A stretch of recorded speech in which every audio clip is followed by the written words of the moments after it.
میرے محترم بھائی اور بہنوں، حج آدم علیہ السلام سے شروع ہوا ہے۔ عبادات میں کوئی اجتہاد اور عقل نہیں، جیسے اللہ نے کہا ہے ویسے کرنا ہے۔ نماز اپنی عقل سے ہم معلوم نہیں کر سکتے، روزہ ہے، حج ہے۔ عبادات میں جیسے آسمان والے نے بتایا اور جیسے جناب رسول اللہ صلی اللہ علیہ وسلم نے کر کے دکھلایا، بس ہم نے وہ کرنا ہے۔ باقی چیزوں میں معاملات ہیں، زندگی کی باقی ضروریات ہیں، اس میں زمانے کے لحاظ سے سوچ بچار بھی ہے، تبدیلی بھی ہے، اجتہاد بھی ہے۔ عبادت اسے کہتے ہیں جس میں بس جو اللہ نے کہا، جو اس کے نبی نے فرمایا، کر کے دکھایا، ویسے کرنا ہے۔ ہمارے نبی پاک کا میں تھوڑا سا آپ کو مختصر خاکہ حج کا بتا دیتا ہوں۔ جناب رسول اللہ صلی اللہ تعالی علیہ وسلم نے حج کا جب اعلان فرمایا، یہ 10 ہجری، تو اطراف سے قبائل جمع ہوئے، کوئی 12,000 کا مجمع اکٹھا ہو گیا مدینہ میں۔ 25 تاریخ کو بروز ہفتہ آپ نے نماز ظہر سے پہلے غسل فرما کے 2 چادریں احرام کی نیت کے بغیر 2 چادریں باندھ، کرتا بھی اتار دیا، تہمد بھی اتار دیا۔ سحارا ایک بستی ہے جو آج کل مسقط میں آتی، وہاں سے ایک کپڑا آتا تھا، اس کی آپ نے 2 چادریں لی۔ پھر آپ نے ظہر کی نماز کے بعد اپنے پورے قافلے کو لیا، ذوالحلیفہ جس کو آج کل ابیار علی کہتے ہیں، یہاں آپ نے آ کر قیام فرمایا، اور عصر، مغرب، عشاء اور فجر اور ظہر 5 نمازیں آپ نے یہاں ادا فرمائیں۔ آپ گزر رہے تھے کہ جبریل ہے کہ یا رسول اللہ، اللہ فرما رہے ہیں یہ پاک وادی ہے، یہاں آپ قیام فرمائیں۔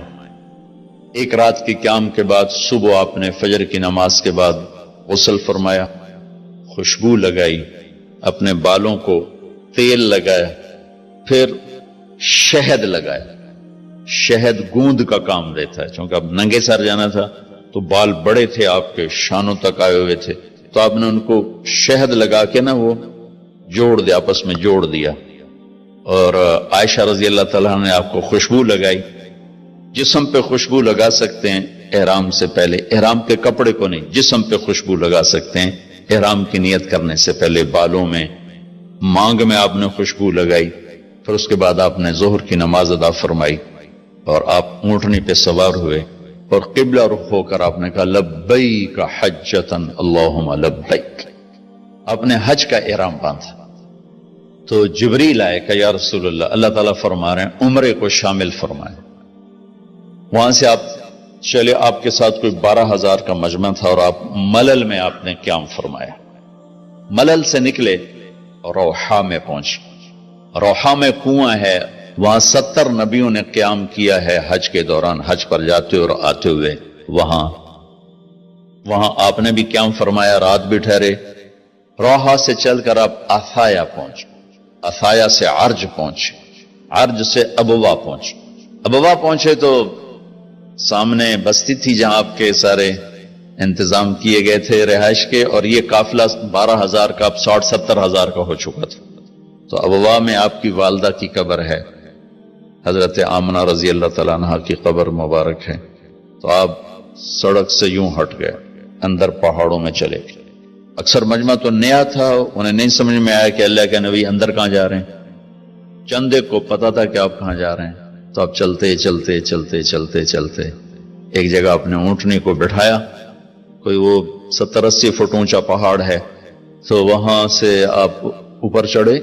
یہ اپریل کا مہینہ تھا اور ماں کی قبر کے سرانے تشریف لائے، اور یوں اپنے گھٹنے اٹھائے اور ہاتھ یہاں رکھے اور سر یہاں لیا، یہ پوزیشن بنائی جیسے چھوٹے بچے بناتے، اور پھر جوں سرہانے بیٹھ کے رونا شروع کیا۔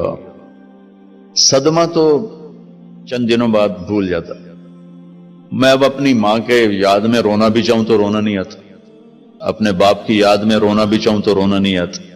اور میرے نبی کو 57 برس گزر چکے تھے ماں کے گئے ہوئے، تو وہ 57 سال پرانا درد ابھی زخم بھرا نہیں، آپ اس پوزیشن میں بیٹھے اور اتنا روئے کہ سارا رواں آپ کا آنکھ بن کے رو رہا تھا، وہ ساری داڑھی آپ کی آنسوں سے تر ہو گئی، اور آپ نے آگے جانے سے انکار کر دیا کہ میں آج رات اپنی ماں کے پاس ٹھہروں گا۔ آپ نے رات وہیں گزاری۔ کیا رات تھی! ابواس سے چلے تو آپ عصفان پہنچے، عصفان تھے تو آپ نے کہا ابوبکر یہ کون سی جگہ ہے؟ کہا جو عصفان۔ کہا میں دیکھ رہا ہوں ہود اور صالح علیہ السلام گزر رہے ہیں اس وادی سے، لبیک کہتے ہوئے حج کو جا رہے ہیں۔ عصفان سے آپ مرہ زہران پہنچے، پھر وہاں سے آپ صرف پہنچے، پھر وہاں سے آپ تنعیم پہنچے۔ تنعیم میں آپ نے احرام کی چادروں کو تبدیل فرمایا، جو 2 چادریں مدینہ میں زیب تن فرمائی تھی، تنعیم اتار کر 2 نئی چادر اسی کپڑے کی۔ پھر مکہ کے ٹاپ سے آپ انٹر ہوئے اور بیر زی طوا کے کنویں پر آ کر آپ نے قیام فرمایا۔ یہ ہے اتوار کی رات، 25 کو چلے اور 4 کی رات کو، یہ مہینہ 29 کا تھا، تو 4 کی رات کو آپ مکے پہنچ گئے۔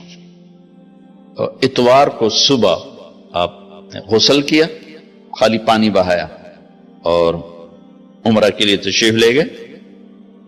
صفا مروہ کی طرف سے آپ پہنچے، باب و بنی شیبہ کے سامنے آپ نے اونٹنی کو بٹھایا تو بنو ہاشم خاندان کے بچے آ گئے، ان سب کو ملے، کئیوں کو اونٹنی پہ بٹھا لیا، کئیوں کو پیار کیا، گلے لگایا، پھر ان سب سے ہو کر باب و بنی شیبہ، یہ باب و بنی عبد مناف تھا، آپ کے خاندان کا دروازہ تھا، اس سے آپ انٹر ہوئے، اور جب آپ فارغ ہوئے تو باب و بنی مخزوم سے آپ باہر نکلے۔ آپ نے جاتے ہی حجر اسود کا بوسہ لیا، پھر سجدہ کیا، پھر بوسہ لیا، پھر سجدہ کیا، پھر بوسہ لیا، پھر سجدہ کیا، پھر آپ رونے لگے، بہت روئے۔ اس کے بعد آپ طواف شروع فرمائے۔ تیسرے یا چوتھے چکر میں آپ نے پانی بھی پیا، اور حضرت عمر سے فرمایا کہ عمر حجر اسود کے بوسے پہ لڑائی نہ کرنا، جگہ ملے تو لے لینا، جھگڑا نہ کرنا، جیسے ہمارے نادانی میں لوگ وہاں عورتیں بھی ایسی حماقت کرتی ہیں کہ ایک سنت عمل کے لیے فرض چھوڑ دیتے کہ مرد عورت کا یوں آپس میں اختلاط، یہ اس سے بچنا فرض ہے، اور وہ ایک سنت کے لیے گھس رہی، اور لڑائی جھگڑے فساد، قریب بھی نہیں جانا چاہیے۔ اللہ کے نبی نے استلام کیا، جب رش ہو گیا تو آپ کے پاس ایک لکڑی تھی، وہ دور سے یوں لکڑی کو لگا کر اور اس کا بوسہ لے لے۔ پہلا آپ نے بوسہ لیا، اس کے بعد رش ہو گیا تو پھر آپ نے ہر دفعہ بوسہ میں ایک دفعہ بوسہ لیا، اس کے بعد آپ کے پاس ایک لکڑی تھی، اس لکڑی کو آپ یوں چھوتے تھے اور حجر اسود کو، اور اس کا بوسہ لے لیتے تھے۔ بوسہ صرف ایک دفعہ، پھر جب آپ نے 2 نفل پڑھ لیے اور تشریف لے گئے صفا مروہ کے لیے، تو پھر حجر اسود کا بوسہ لیا اور آپ نے جا کر صفا مروہ پہ 7 چکر پورے کیے۔ بعض روایت میں ہے کہ 3 چکر پیدل کیے، پھر مجمع زیادہ ہو گیا تو 4 اونٹنی پر بیٹھ کر گیا تاکہ لوگ دیکھ لیں۔ اس کے بعد آپ نے اعلان فرمایا کہ بھئی جن کے پاس قربانی کا جانور نہیں ہے وہ احرام کھول دو۔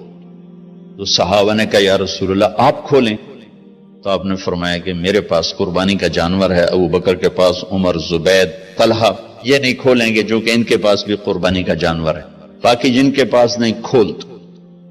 تو سب نے کھول دی، اور حج افراد بھی تمتع بن گیا، حج قران بھی تمتع بن گیا۔ اب نہیں ہو سکتا، اب جو نیت کریں گے وہی کرنی پڑے گی، لیکن اللہ کے نبی کا خاص حکم تھا تو سب کا حج تمتع بن گیا۔